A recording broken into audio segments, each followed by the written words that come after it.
Hi, we are GRN, Team GRN, Global Rhinology Network. We are a non-profit organization with a mission to foster global education in rhinology and skull base surgery.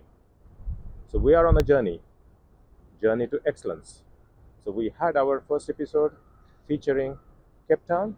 Now we are here for our second episode, which is Pittsburgh, Centre of Excellence for Rhinology, so the place to be at the moment. Absolutely, and it's not only the medical institute. Look at the building; it's amazing. The high rises with a very classical architecture. It's a great fun, and it's a lovely time to be here. Yeah, the autumn colours are fantastic, really in the colours of Pittsburgh itself, in the gold and black, so should have a great time here for the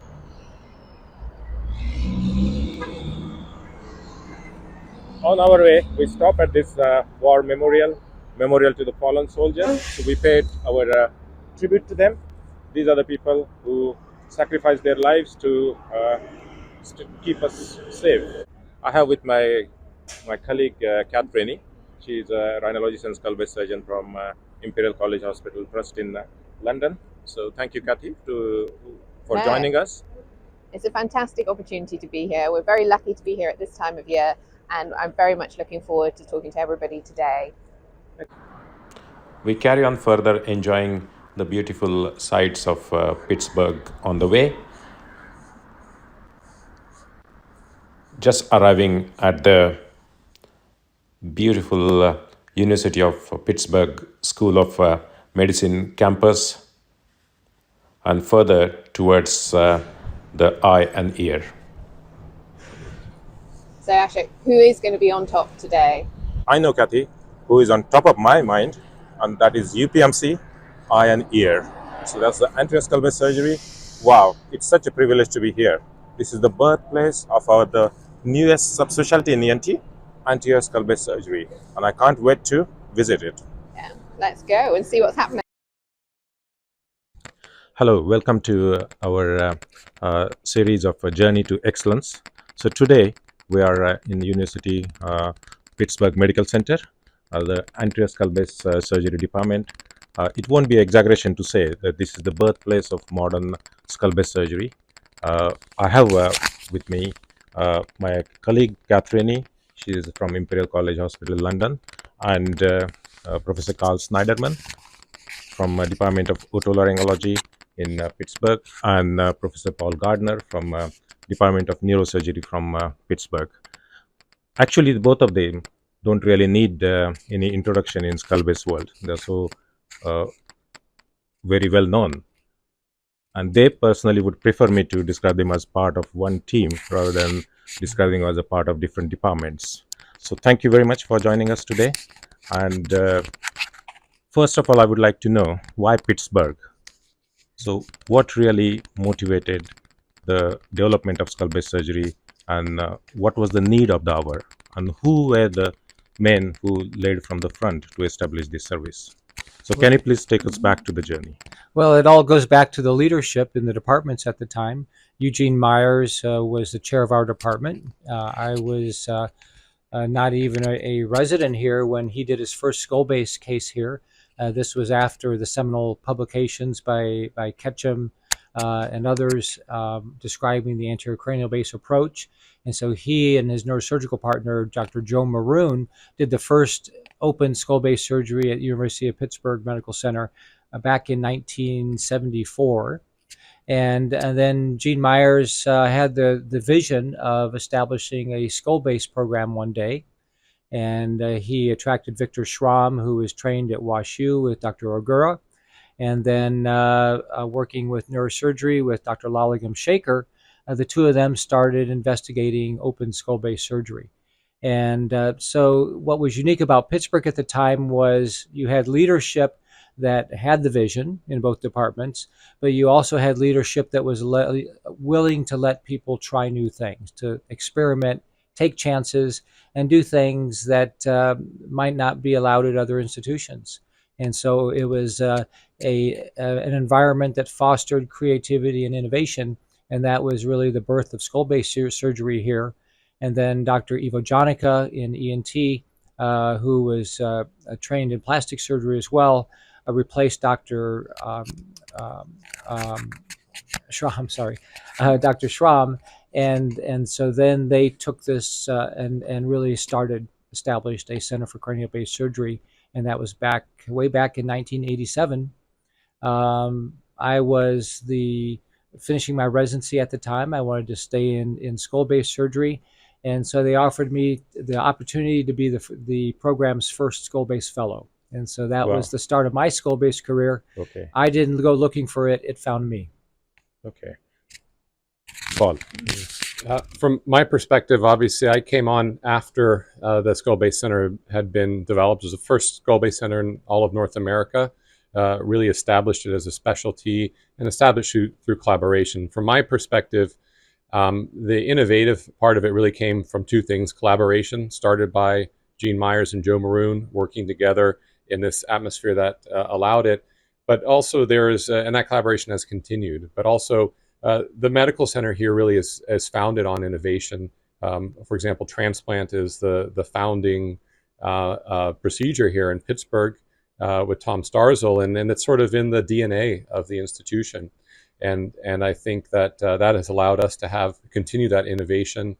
When I came on and I was in training, Dr. Snyderman, along with Dr. Crow and Dr. Kassam, were starting to do extensive endoscopic surgery. Dr. Haedong Jo was doing some of it as well, and went and took endoscopy in some significant directions, which have really continued to this day. But that collaboration is what allowed it to continue to grow and grow. And when I looked around, it was the most exciting thing happening, the most innovative thing happening. That was the extent of my interest in it. I thought this was, frankly, the coolest thing I saw going on, and that's what drew me to it, and has kept me in it ever since. Okay, great. And what strikes me most while I'm here, that there's a sense of one team, and that's really great. So when did the other specialties join in, like the radiologists, the oncologists, all these coming together? Dr. Shaker and Dr. Jonica always had that vision of this being a team activity from the beginning. There was a lot of resistance outside of the core group. Even within our respective departments, there was resistance by other faculty and certainly at other institutions. So this was an uphill battle from the beginning, but it was clearly evident that you couldn't do this work, you couldn't succeed unless you worked together as a team. We were very fortunate to have other pioneers in skull-based surgery, Dr. Hugh Curtin in neuroradiology, which was an integral part of the evaluation of these patients. You have to remember, this was back at the time when CT scans were very crude. Yeah. You had very crude imaging, and our ability to do differential diagnosis really depended upon the expertise of some early pioneers like that. We also had the first gamma knife radiosurgery unit in North America. Dr. Dade Lunsford in neurosurgery studied with Dr. Lexell in Europe and brought the first gamma knife center here. And so we've continued that model, from the open era of skull-based surgery to the advent of transitioning to endoscopic surgery as well. Yeah, and that's, you mentioned that you were in 1987, that you're the first skull-based fellow, and that was precisely the time the endoscopes were introduced and started in ENT as such. So when did the when was the first time you used the endoscope? Well, I did not learn endoscopic skills during my residency training. It was that too new at the time. I took my first endoscopic course the year I graduated from residency. So I was just learning those skills on my own for the first few years of practice. And then I would say in the early 1990s, we started doing applying endoscopic techniques to pituitary surgery with Dr. Haedong Jo in neurosurgery, and then with Dr. Ricardo Corral in our department, they put together the first publications on that. And so in the early to mid 1990s is when it became we started building our endoscopic experience with pituitaries. And then in 1998, when Dr. Kassam joined the faculty, that's when we started expanding out into the paracellular and areas and developing the sagittal and coronal plane modules. Okay, thank you. Thanks. So I'm just going to ask, what were the major challenges faced by the early pioneers in skull-based surgery? I'll let Dr. Snyderman answer from his perspective, but being fortunate to be a part of the development of endoscopic aspects of it, I was the first neurosurgical endoscopic skull base fellow. Ironically, thinking about you being the first ENT skull base fellow of any kind. And at the time, as I mentioned, for me, it was the most innovative and interesting thing I saw going on. But nobody else in the department and nobody else in the neurosurgical world felt the same. In fact, quite the opposite. It was really looked down upon. Neurosurgeons in general aren't always natural collaborators. You have to have a certain ego, I guess, a lot of times to go into neurosurgery, and it doesn't always lend to collaboration. But I really saw the team efforts, and the challenges, though, were all around. It was everything from having proper resources to people constantly challenging the outcomes and the results. Those challenges, in some ways, I think, really drove all of us to be better. If someone challenged something, it was often for a good reason, and so you would try to come back with a solution. For example, reconstruction is a huge part of it, or constantly trying to improve and understand the technique and the anatomy was driven by all the challenges, really from the outside. And Dr. Snyderman talks a lot about the challenges of innovation in general. And I think that holds true anytime there's a new procedure being brought up. It should be appropriately critiqued, but hopefully not beaten down. You have to remember that a big driver of this innovation was really based on technology. The introduction of the Hopkins rod lens scope.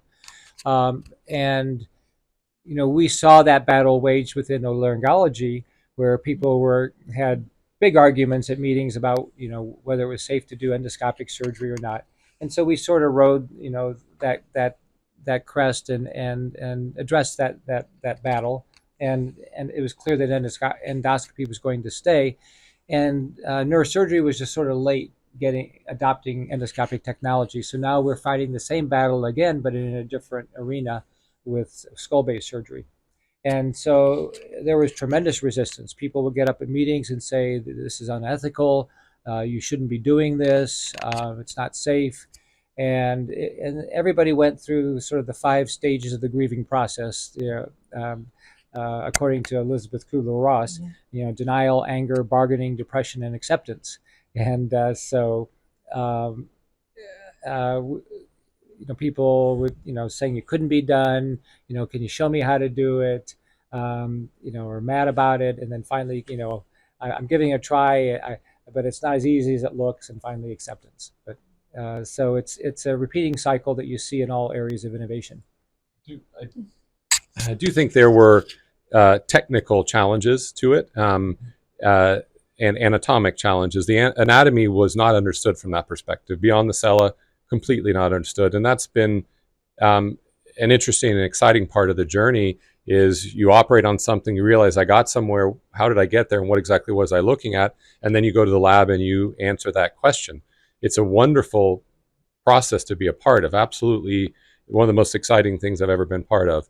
So that was a challenge. And then there are technical challenges from instrumentation. There were no bipolars at first. We didn't have surgifoam to stop venous bleeding. So dealing with all these challenges and finding new ways from other areas within medicine or within surgery, or working with companies in industry who have been huge partners in developing some of the technical aspects of it, were really all critical for it coming together.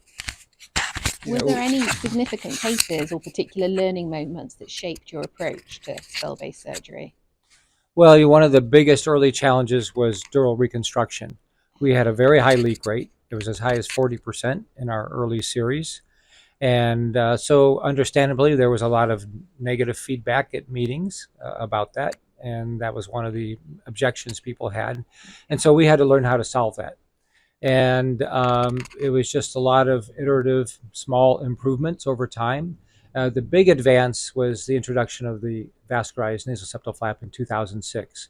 And that was based on the work of 2 Argentinian physicians, Haddad and Bastagri. And that really was a game changer.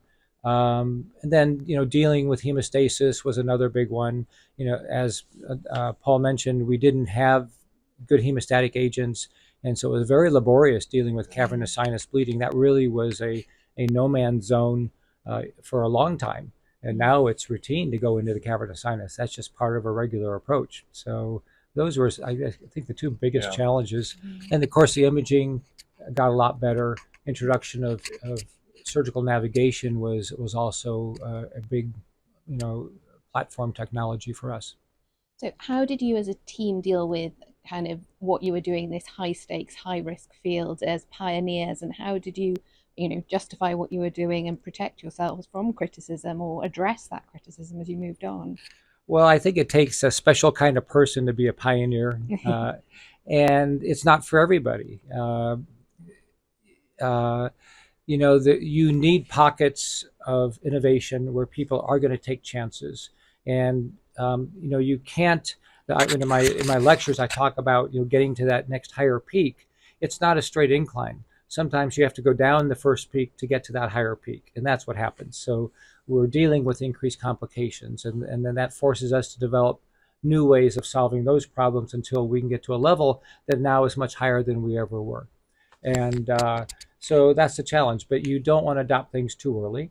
You don't want to disseminate them too early. So you have to have a few pioneers that are centers of excellence that are doing this work. And then as they solve those problems, then you can adopt it more widespread. And there were, during these early years, there were really 3 centers for innovation in Pittsburgh, in Brazil, and in Italy. And we were all pretty much developing the same approaches at the same time independently. And I think when you look at those centers, they are all in an environment, a cultural environment of innovation and risk-taking that allowed that to happen. I think also, how to cope with that. How do you deal with all of the criticism and struggles that you have? I think there was a basic philosophy that made a lot of sense. You are approaching the tumor and not working around the nerves. And that basic philosophy was so logical, it was very hard to refute it. And so as long as we could figure out the techniques to preserve that philosophy and follow it, it just made sense. And we really did see those results. You had to fight through CSF leaks, but you did see better cranial nerve results, better visual results.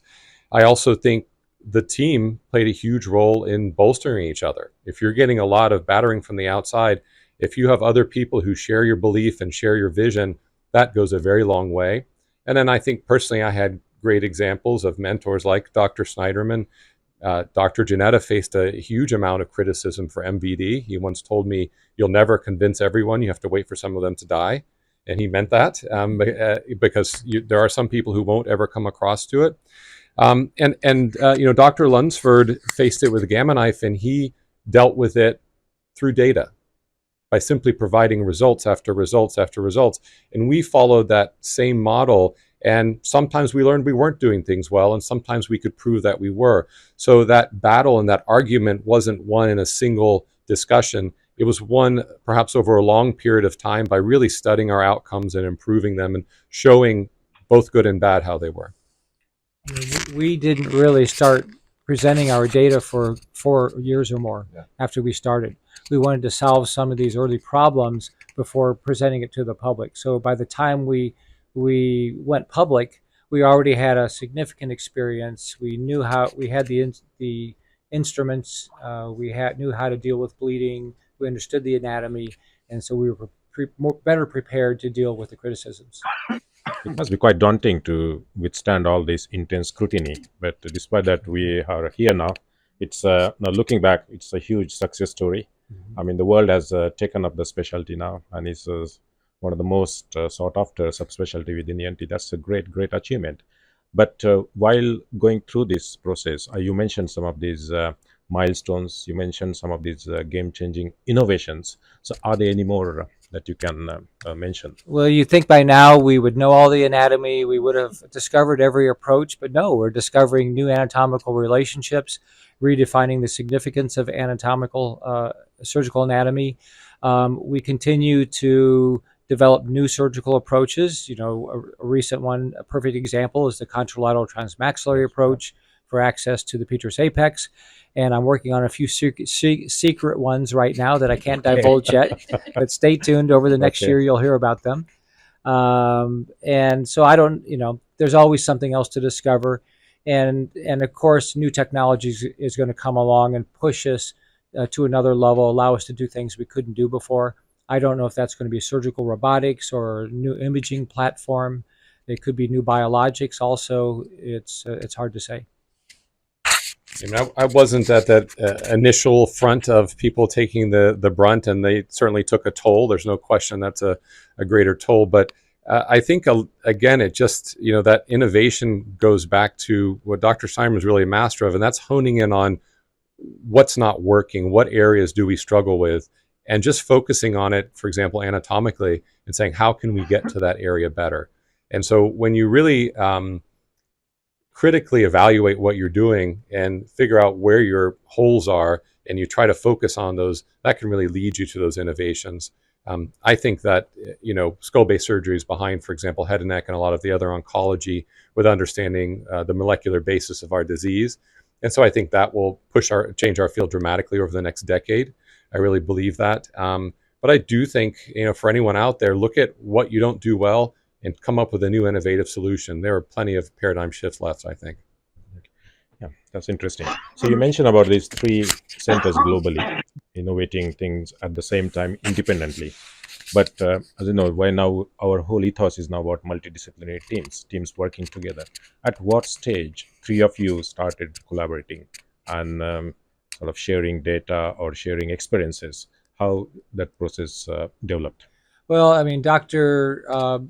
Shaker and a small group of people, such as Paul Donald, had the vision of forming a new society. And so they had a working group initially. I think their first meeting was in Denver. And I think out of that came, they developed a community of people that included, from the beginning, the surgical specialties, radiology, and plastic reconstructive surgery. And so that was really the formation of the North American Skull Base Society. And then there were, in other countries, similar working groups got established. But I think the North American Skull Base Society was the first skull base program in the world.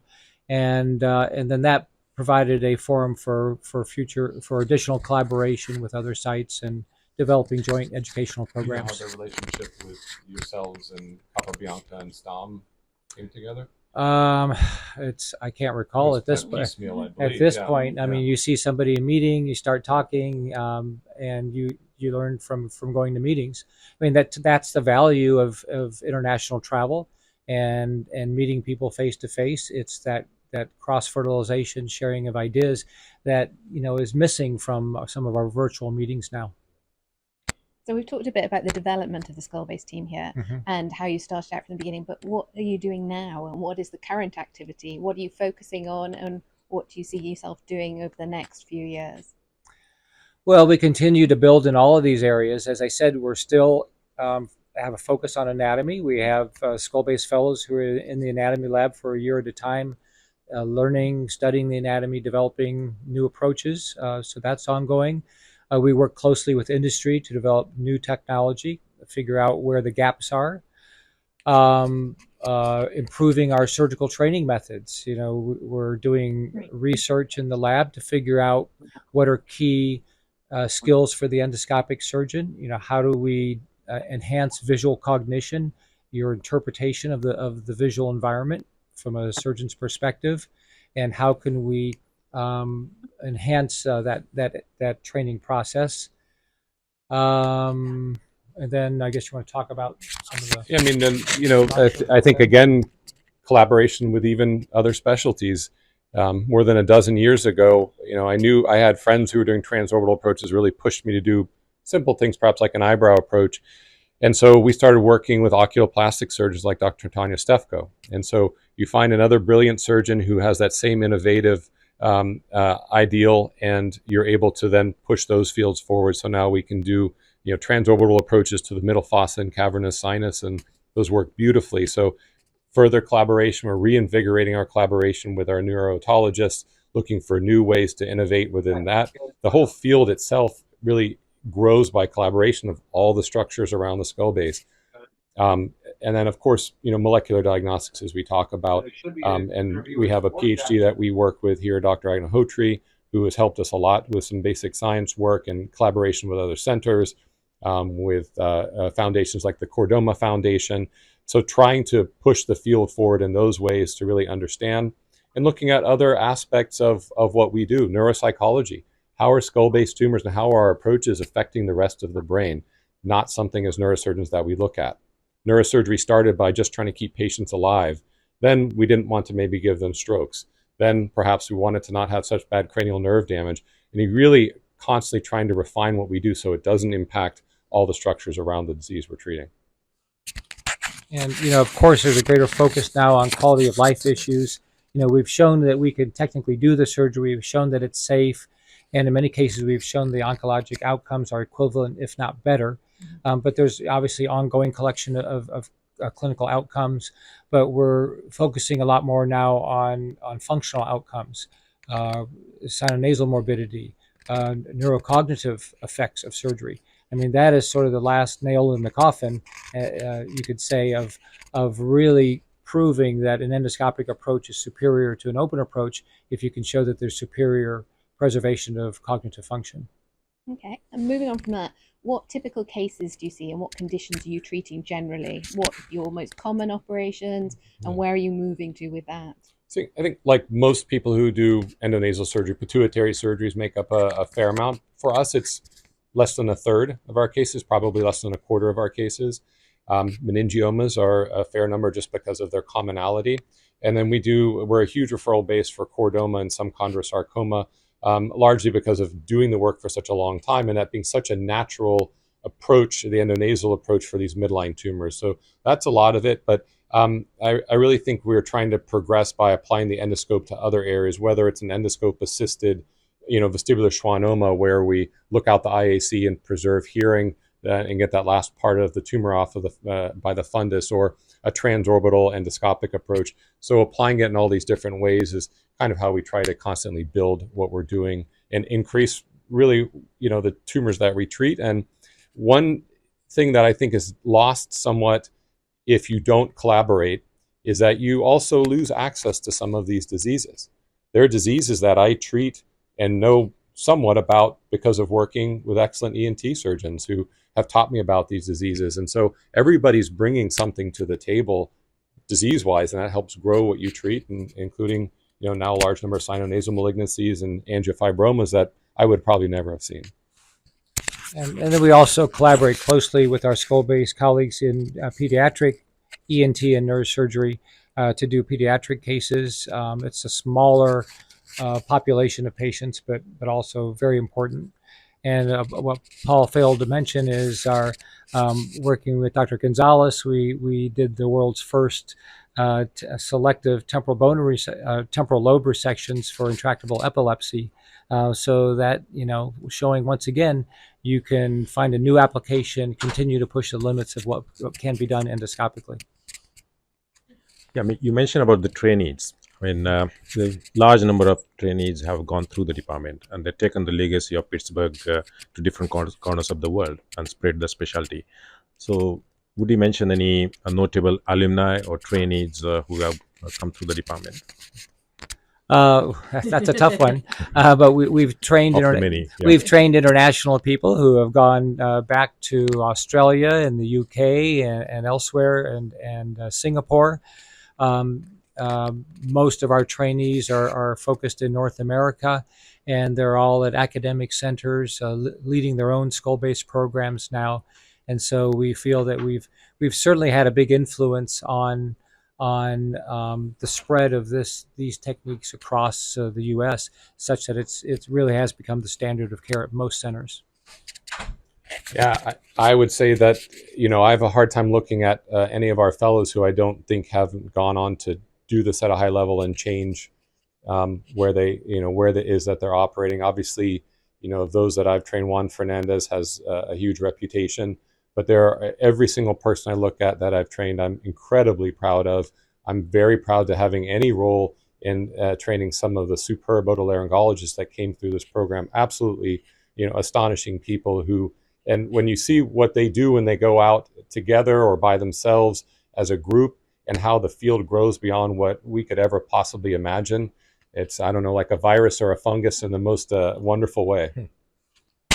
we have some interesting publications in the JNLS journal showing how looking at network mapping of skull base surgery and showing how central Pittsburgh has been in the spread of skull base across North America, and it's everyone's connected in one way or another. I mean, sharing a personal story, you had a huge influence on me. I remember you came first time to UK, Charing Cross Hospital, given your first skull-based lecture with Amin Kassam. I was a junior resident that time, and I attended that lecture, and I was in absolute awe. And I never thought that one day I will be part of this specialty and doing it. So thank you very much for that. And what makes your training program is one of the best training program in the UK. And the next following question is, what core values and skills that you look to give it to your trainees, very briefly? Boy, well, one is we teach the team concept. That's rule number one. We're trying to teach people a model of working together such that you can achieve things together that you can't achieve alone. And it really doesn't matter who does what. It's really that collaboration that's important. Having a strong foundation in anatomical knowledge, of course.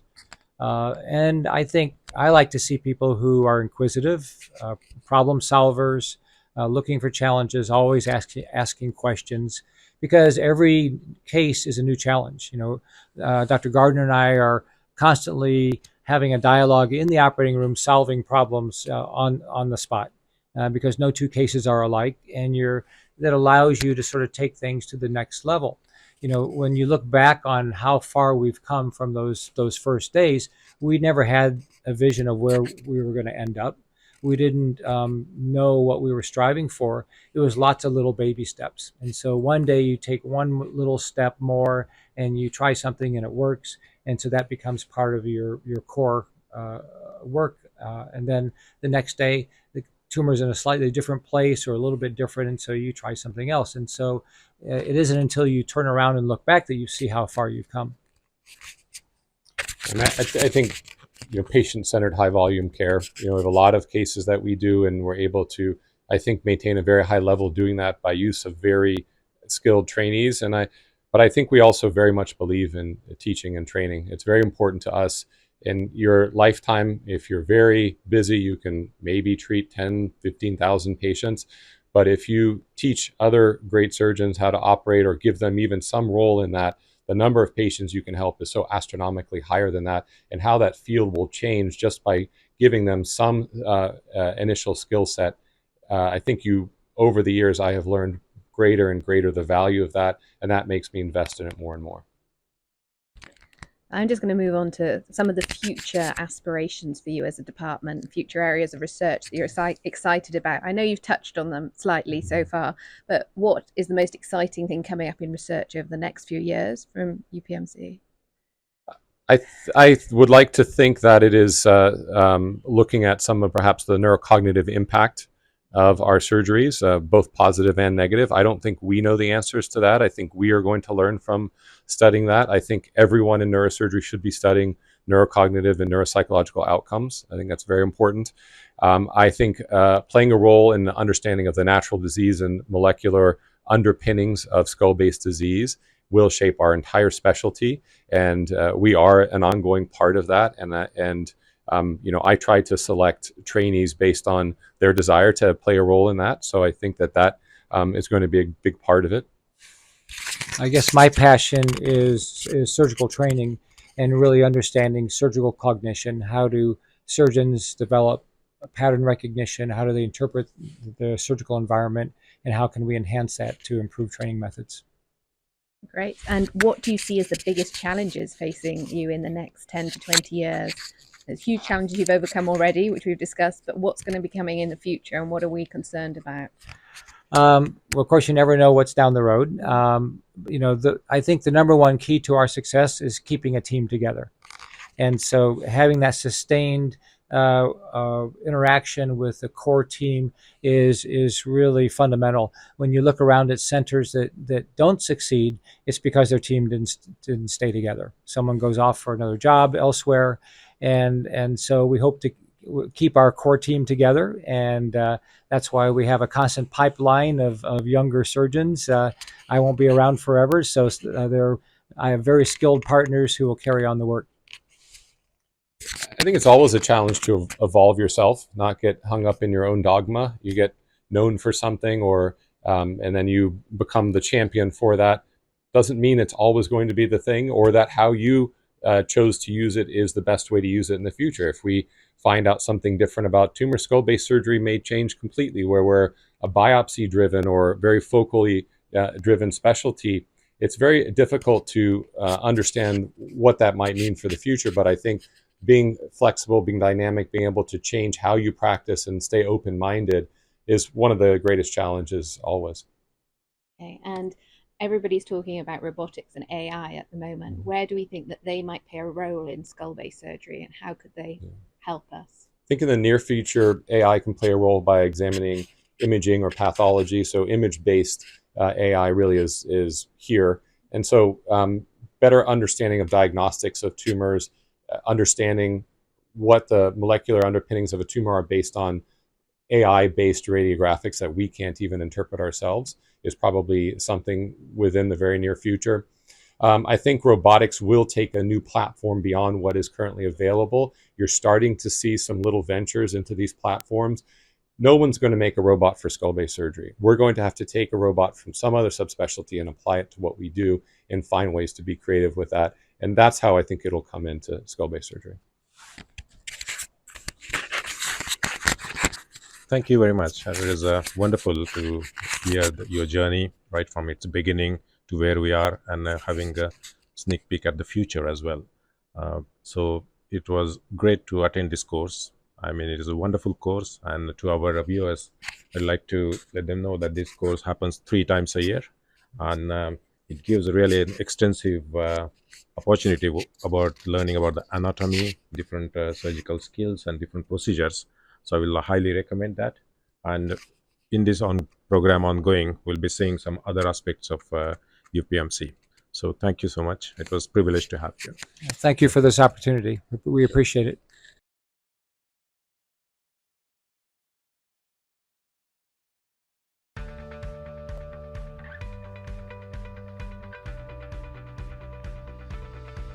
Stealth Station ENT, the advanced image guidance system for the full range of navigated ENT procedures.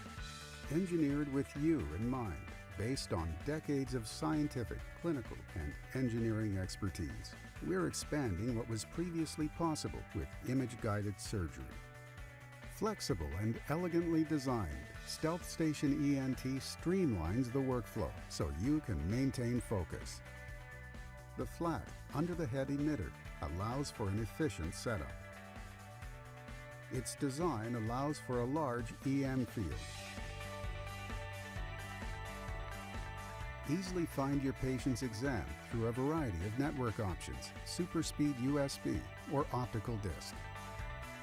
The visualization and modeling features give you the perspective you need.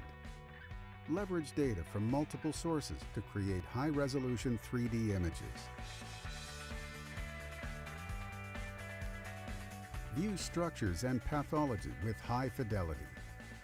Registration expertly matches the three-dimensional positioning of the patient with the preoperative images used for navigation. Patient registration combines registration methods and provides numerical and visual accuracy feedback. Leverage the latest technology for advanced surgeries. See more, do more. The result? You have an image-guided perspective like never before. With Stealth Station ENT, you're at the forefront of ENT surgery. You are Stealth.